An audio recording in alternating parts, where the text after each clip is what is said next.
everyone, welcome back to Saturday Live Chat. Thank you so much guys for tuning in. I'm here to update you of what's going to happen on the Queen from the 12th to the 16th of September 2022 on Monday.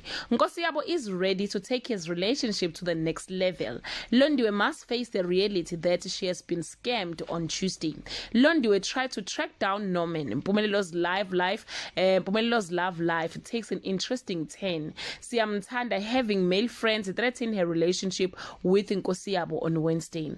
Londiwe desperately need to come home or to come up with a solution to a problem before it's too late. Nkosiyabo slowly realizes that Siyamthanda might be slipping away on this day.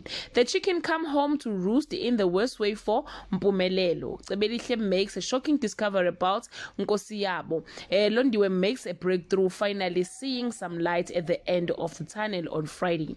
Mpumelelo is shot by Mathapelo, leaving everyone reeling. Cebelihle confronting Nkosiyabo about whether he's using. Guys, this is all I have for today. You can leave your comment below and share your opinion. Bye. Hello everyone.